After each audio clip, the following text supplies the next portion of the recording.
alguma culpa a gente vai ter que apontar para alguém, porque a ideia de que simplesmente não deu certo, é muito frequente isso, né? Pessoas que não conseguem terminar uma história, por exemplo. Então elas ficam oscilando entre a culpa é minha e a culpa é do outro, né? Porque a ideia de que vocês simplesmente não conseguiram dar conta de achar um meio do caminho, de achar um meio, né, um lugar ali possível, isso é insuportável de pensar, porque isso é dizer o amor não deu conta. Também a culpa é uma pista para pesquisar uma coisa. Então, quando a gente está com muita raiva do outro, culpando o outro, a gente está falando do amor que a gente perdeu. E que a gente não está conseguindo lidar com esse fato de que a gente perdeu esse amor, sabe?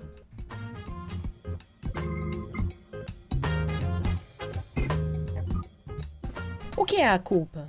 Por que ela existe? Para que ela serve? Esse que você ouviu aí é o Emanuel Aragão. Ele é filósofo, escritor e psicoterapeuta. É com ele que eu converso sobre culpa. Eu sou Isabelle Moreira Lima e você está ouvindo o podcast da semana, que a cada 7 dias traz um tema novo para você em 30 minutos.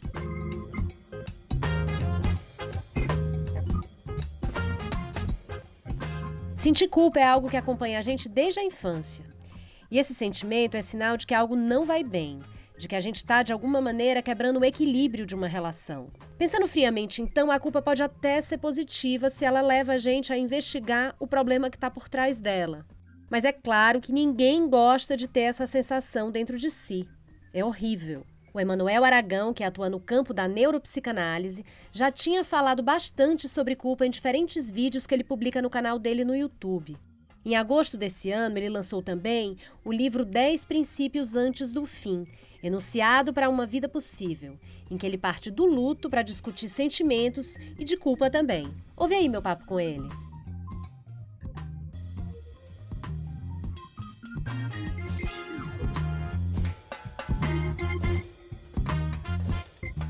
Emanuel, muito obrigada por ter topado esse convite. É muito bom ter você hoje aqui com a gente. Obrigado a você, prazer estar aqui. Então, começando do começo, Emanuel, o que é culpa? Para que ela existe? Para que ela serve? Tá bom, vamos lá. A culpa, então, dentro dessa coisa com a qual eu trabalho, que é a neuropsicanálise, a psicanálise e a neurociência afetiva, a culpa a gente vai compreender a existência dela como um sinal de que alguma coisa foi feita ou pensada ou imaginada que ameaçou o seu sistema de vínculo, né? Assim, o lugar onde você existe. Então, vamos dizer assim, a sua família tem uma série de regras e leis e você tem que existir dentro dessa coisa, né? Para que você continue sobrevivendo, você tem que estar de acordo com esse troço. E a gente pode pensar a família, a mãe, o pai, ou o que seja, ou a gente pode pensar o campo social mais expandido, né? Então, nesse sentido, a culpa é um sinal de que algo foi feito, ou pensado, ou cogitado que ameaçou esse sistema de regras. Então pode ser algo ligado a uma agressividade, a um desejo sexual que não deveria existir naquele modelo, a uma fantasia de dominância que não deveria estar lá, ou uma atuação mesmo dessa fantasia. Então qualquer coisa que ameace o seu sistema de vínculo vai surgir para você como um sinal de culpa, né? Então nesse sentido a culpa também é, como eu digo sempre, uma ferramenta de pesquisa, assim, né? Então a culpa não é algo que a gente tenha que se livrar dela ou que se submeter a ela, mas ela indica algum desejo, né? Ela diz de alguma coisa que está por trás dela, que várias vezes a gente não consegue nem reconhecer. A gente sente a culpa, a gente não sabe muito bem porquê, ela está lá, mas então a culpa às vezes é um início de pesquisa, né? Para a gente pensar, bom, o que tem atrás dessa culpa aí? Era um desejo que está ligado à sexualidade, à agressividade, à dominância. Então, mas numa definição mais estrita, é algo que ameace o seu sistema de vínculo. Por que tem gente que vive com mais culpa que os outros? Quem é mais propenso a ter culpa? Homens ou mulheres? Dá para fazer esse recorte? Infelizmente, assim, eu não sei se tem essa definição assim tão clara. Se a gente for pensar que o nosso sistema social, né, especificamente, ele tende a ser mais repressor com as mulheres, né? Então a gente tenderia também a pensar que mulheres, a partir daí, por tendência vão ter mais culpabilizações, né? Porque elas têm mais chance de desviar do que seriam as regras esperadas para elas. Então, sim, mas se a gente pensar no início da psicanálise, assim, mesmo das duas estruturas básicas, que são a histeria e a neurose obsessiva, então a histeria sendo conectada com as mulheres, de modo geral, na média também, assim, né? Então que tem as conversões histéricas e tal, as paralisias, os sintomas corporais, estão ligados à repressão de impulsos para a psicanálise na virada do século XIX para o XX, ligados à sexualidade em geral. Hoje em dia não é mais exatamente assim, mas isso para as mulheres e para os homens, a neurose obsessiva, né? Então, uma tentativa de contenção desse impulso, às vezes agressivo, às vezes sexual, no pensamento, né? Então você vai tentar conter num campo mental isso, assim. Então tem pensamentos que são proibidos e que passam a ser intrusivos.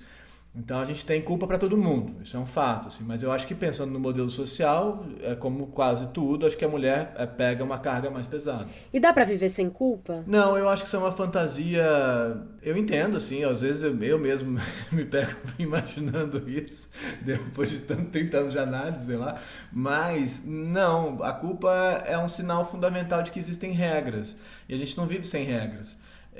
Dá pra gente não se submeter à culpa, né? Dá pra gente não se desmilinguir por conta da culpa, isso dá, mas viver sem culpa não. Eu acho que a culpa tem que ser processada de uma outra forma. Quando ela aparece, a gente tem que parar e pensar, tá, mas que troço foi esse? Culpa do que eu disse ontem, culpa do que eu fiz ou não fiz, culpa do que eu sonhei, né? Culpa do que eu olhei, culpa do que eu pensei. Então tudo isso, a gente não vai ficar sem isso, até porque a gente não regula. A ideia de ficar sem culpa seria também, de certa forma, a ideia de não ter o desejo que não está previsto no campo de vínculo. Isso a gente não tem como regular, a gente não tem como controlar esse impulso, né? Quero dizer, o surgimento dele, a gente controla a ação. Mas mesmo que a gente faça, bom, então eu não fiz isso, mas você pensou, e aí tem Deus, né, na história. Então Deus tudo vê, né? Deus ou superego para a psicanálise, no final das contas são instâncias mais ou menos parecidas, mas ele vê tudo, né? Ele percebe tudo.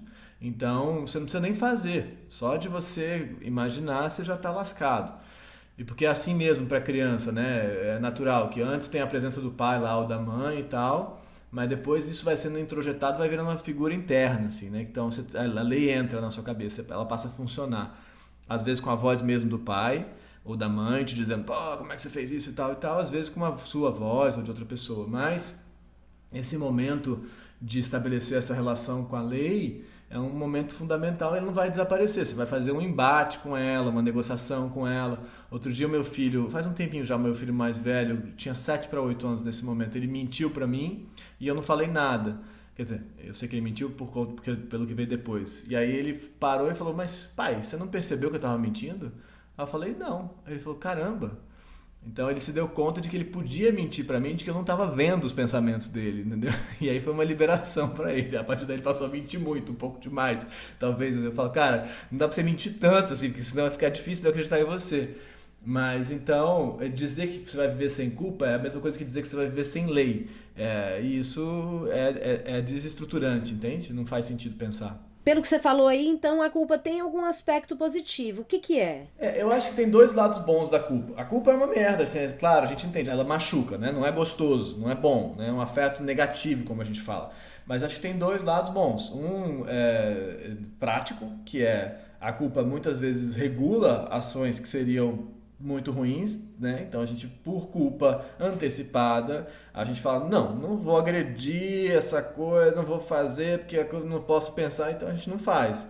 Que é melhor muitas vezes do que fazer. Ou faz e revê e fala, puxa, não, né? Então a culpa de alguma forma serve como uma regulação. E a culpa também, de um outro lado, que já é assim, metacognitivo ou metalinguístico, vamos dizer assim, ela serve como ferramenta de pesquisa. Aí isso é uma outra história. Mas é óbvio que tem aspectos muito ruins da culpa na medida em que a gente pode sim relativizar um monte dessas regras, porque a gente tem direito e condição de reestruturar os nossos sistemas de vínculo na idade adulta, que a gente não tinha na infância. Então a gente nasce num sistema que já está dado, numa família que tem o seu sistema de regras, e a gente na idade adulta tem condições de buscar outros sistemas, outras regras, outros conjuntos de regras e se relacionar com pessoas que não sejam aquelas pessoas e que compreendam melhor os nossos desejos, os nossos impulsos, os nossos, entre aspas, desvios, né? Então, a gente tem condições de ter menos culpa na vida, achando campos de vínculo que nos acolham de maneira mais razoável.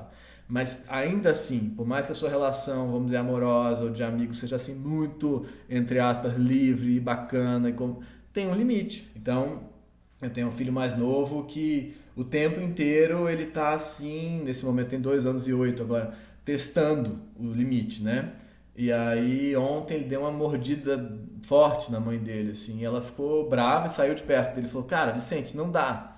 Não dá. E aí ele ficou assim, assustado. Isso é a culpa, né? Fiz um negócio que não deveria. Então, não dá pra falar, morde aí, cara, vamos lá, faz o que você quiser, que é um pouco uma fantasia contemporânea também.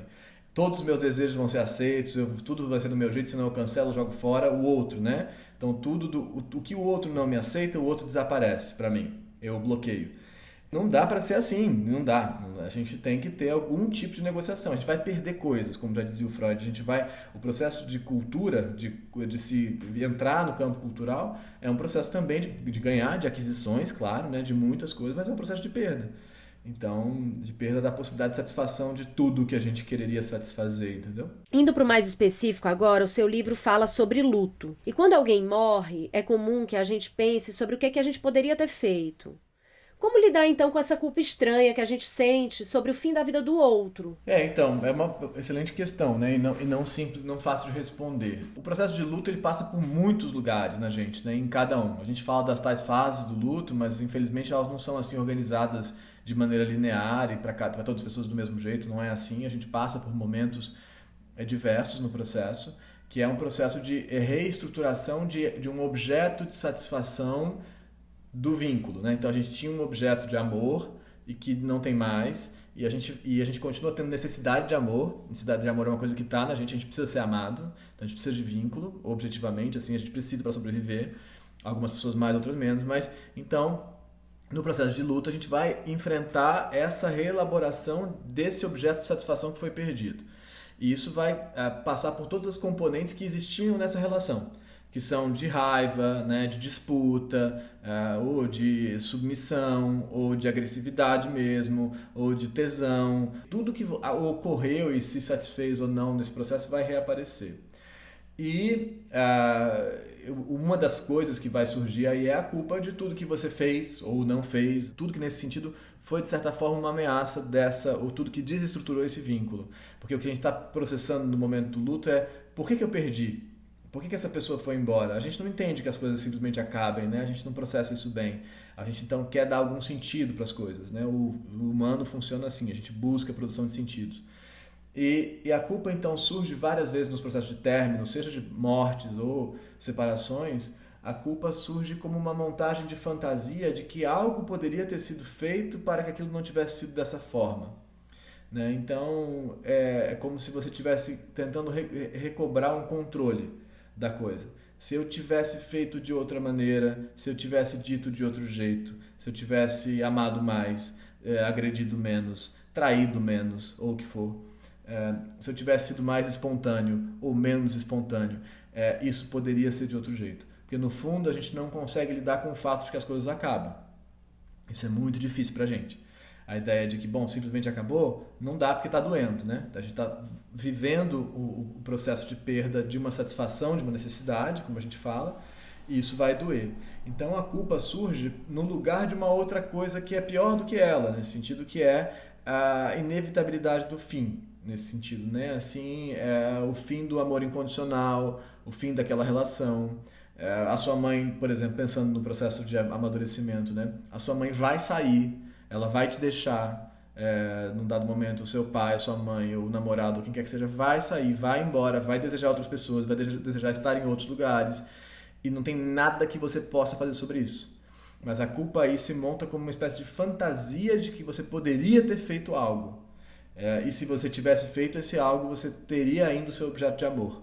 Então a culpa é um processo muito importante no luto, porque ele mostra, assim, que você está tentando se defender daquilo que é inexorável, que é o fim, entendeu? E a gente está falando sobre sentir culpa, né? Mas no fim de uma relação, às vezes a gente culpa o outro. Sim. Sempre tem que ter um culpado? Essa coisa que eu entendo que a vida não é como eu gostaria que fosse, essa fala madura, assim, né?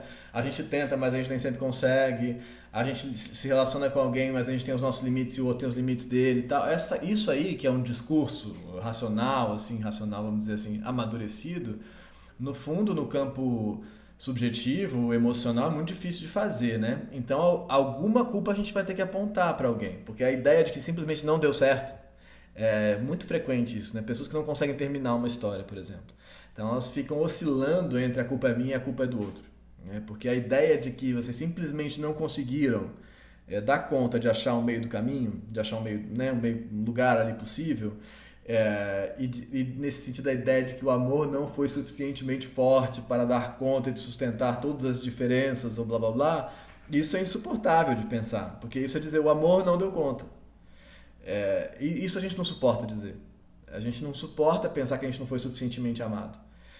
Isso é muito difícil. Então a gente vai apontar erros, apontar falhas, apontar traições, né? Apontar defeitos nossos e ou do outro. E várias vezes isso oscila, às vezes em sessões, com o paciente, em um espaço de 10 minutos, isso oscila entre eu sou a pior pessoa do mundo e ele é a pior pessoa do mundo.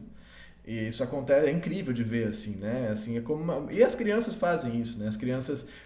a Melanie Klein falava do objeto mau, objeto bom, né? Então, nesse sentido, quando tá longe, por exemplo, a minha mãe, eu preciso da minha mãe e tudo, a minha mãe, meu Deus, como é minha mãe, eu saudade dela agora que ela chega, como é que... Ai, berra com a mãe, como é que você fez isso comigo? Ela vira terrível quando ela chegou. Quando ela estava longe, ela era o objeto de falta. Eu preciso dela. Quando ela está perto, ela é o que está me causando a dor. Então, eu vou agredi-la. Então, nesse sentido, a culpa também é culpar o outro, que você está falando, aponta para essa situação de que esse outro me faz mal. Porque, de fato, nesse sentido, o que esse outro está fazendo, vamos dizer que é terminar uma relação, por exemplo, ou morrer, né? A raiva que eu senti do meu pai quando ele morreu, por exemplo. Né? Então, culpar o meu pai por não ter se cuidado melhor. Culpar o meu pai por não ter estado lá. Culpar o meu pai por ter desejado viver outras coisas na vida. Culpar o meu pai por não ter sido só o meu pai. Né? Isso está falando da minha dor por perder esse objeto de amor. Então, isso é muito importante que a gente reconheça, sabe? E quando a gente reconhece, não é que a gente se livra desse apontar o dedo do outro, que tem a ver com a raiva, mas a gente entende a origem dessas coisas, entendeu? Entende do que elas estão falando. Porque, isso, de novo, né? Nesse sentido também a culpa é uma pista para pesquisar uma coisa. Então, quando a gente está com muita raiva do outro, culpando o outro, a gente está falando do amor que a gente perdeu. E que a gente não está conseguindo lidar com esse fato de que a gente perdeu esse amor, sabe? Tem como tratar a culpa, então?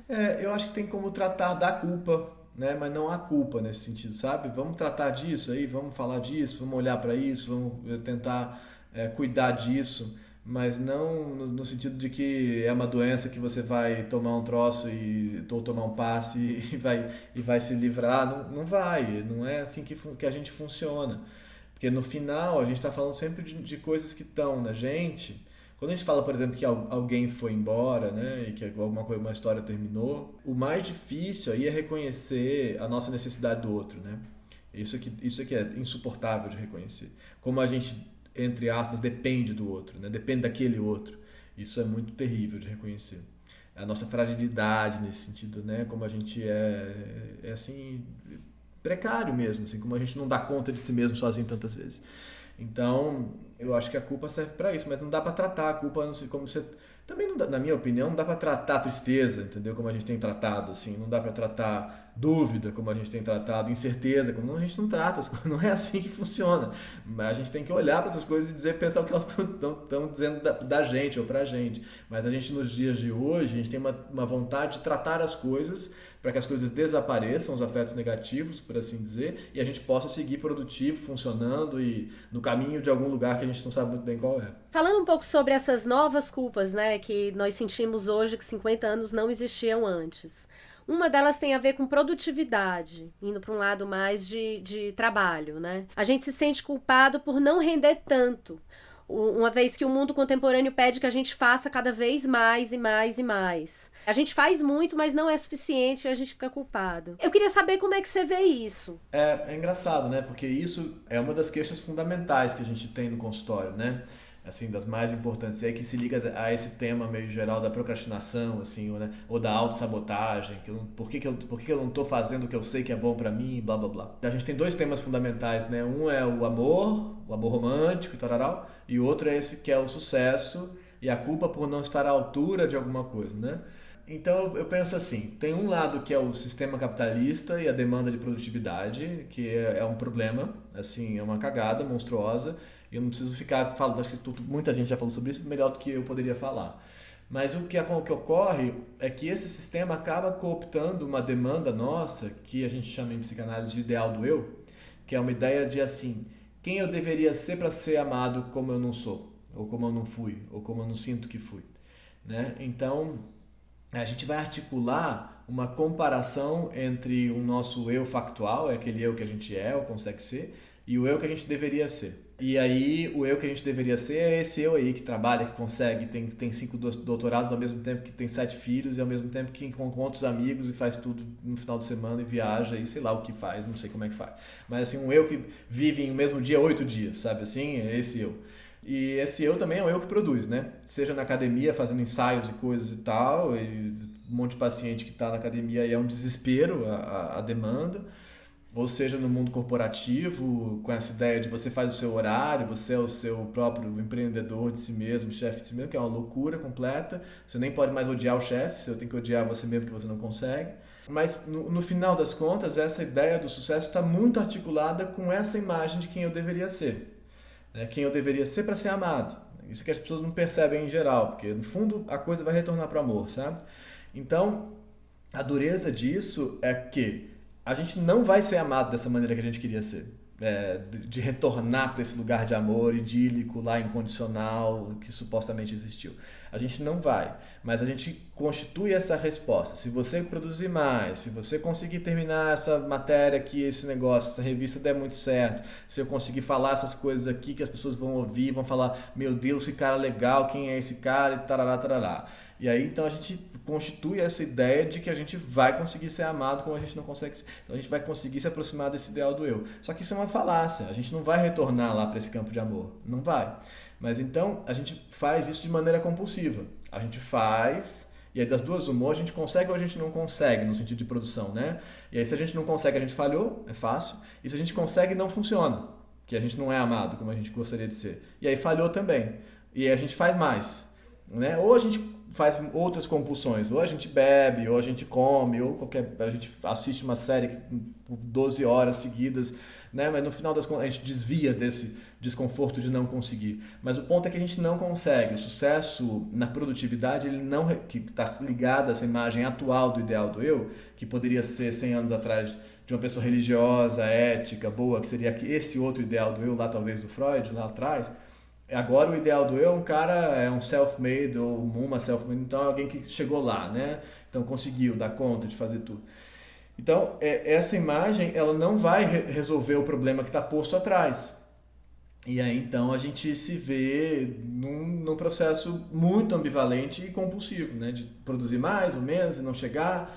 E aí um certo orgulho de dizer que está trabalhando muito. Fala, não, eu não tô conseguindo, tô pegado, nossa, vou ver minha agenda, que eu não sei o que, tarará. Esse orgulho de falar, porque não dá pra falar, não tenho nada pra fazer. Se alguém te liga e fala, você pode, você tem que falar que não pode, porque se você puder, alguma coisa deu errado na sua vida. Né? Então, se você puder fazer um negócio, tá ruim. Né? Então, aqui a gente marcou essa entrevista, eu falei, posso tal hora.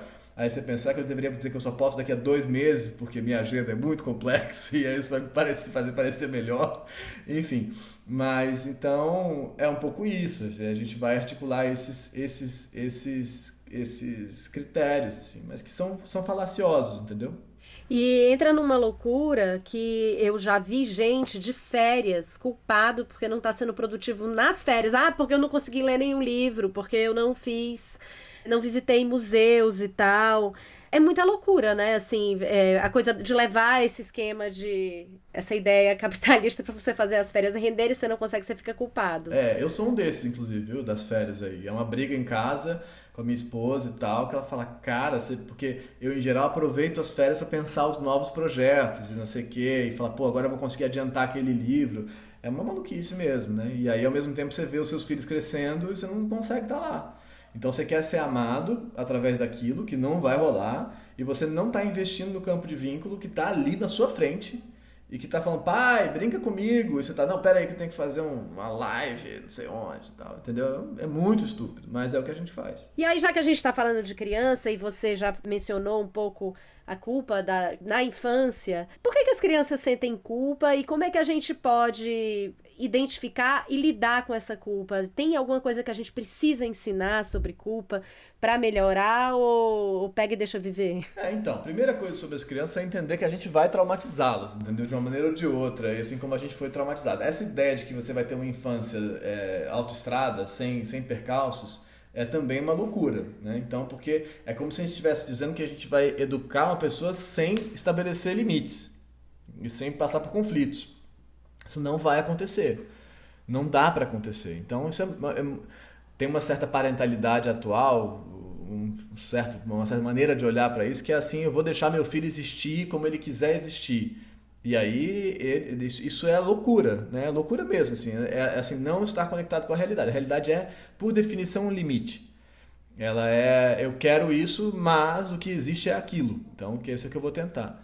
Então, necessariamente, essas crianças, se experimentarem algum limite, vão experimentar também algum tipo de culpa. E tudo bem, né?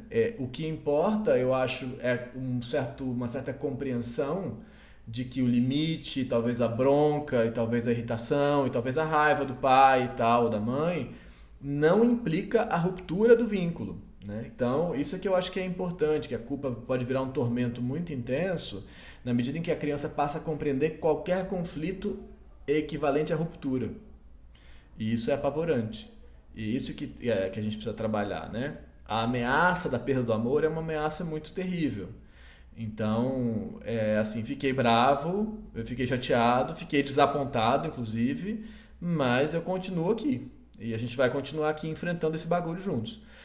Mas a ideia de não fazer o limite é estúpido, né? Não dá pra ser assim. Eu poderia te dar 50 exemplos com os meus 2 filhos aqui, ou de 10. Hoje a discussão de que, entre aspas, punição que ele ia receber por ter não feito tal coisa que ele tinha que fazer. A gente ficou debatendo o que seria o castigo dele. A gente passou horas debatendo, falando o que você acha razoável, o que eu acho razoável e tal. Então essa é a parentalidade, né? Quase uma piada, porque ele fez uma coisa que ele faz errado todas as vezes, né? E eu falei, cara, não é possível, o que eu faço? E aí é totalmente diferente do mais novo, mas que já tem culpa, que já percebe que ele fez uma coisa, e dói ver, né? Dói ver o bichinho ali sofrendo aquilo. E aí você vai estar ali, você vai abraçar e você vai falar, não, agora a gente estabeleceu esse limite, cara. Mas eu tô aqui com você, atravessando esse negócio junto com você. Então, nesse sentido, a função parental é uma função também dupla.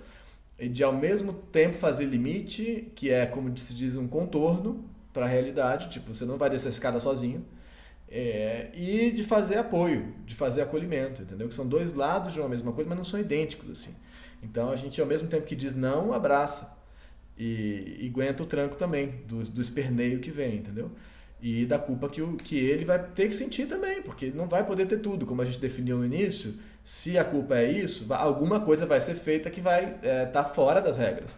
Então, alguma culpa vai ser experimentada em algum grau, né? Natural. Então, para terminar, indo de volta para o mundo dos adultos, a minha última pergunta é a relação da culpa com o delírio e a paranoia. A culpa é sempre real ou a gente pode também inventar umas culpas? Então, isso tem a ver com isso que eu falei, no sentido de, assim, quanto que a gente está reexperimentando o que são as nossas relações originais e quanto que a gente está conectado ao que, de fato, o campo de vínculo atual está te propondo como limite, né?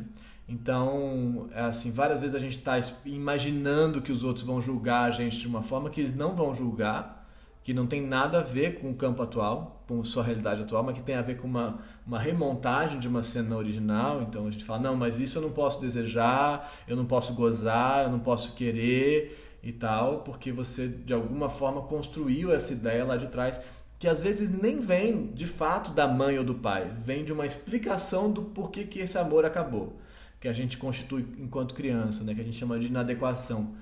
Que é assim, o que você usa para explicar o fim do amor incondicional, que ocorre, né? Porque a gente, num momento é bebê, depois não é mais bebê, depois tem regras.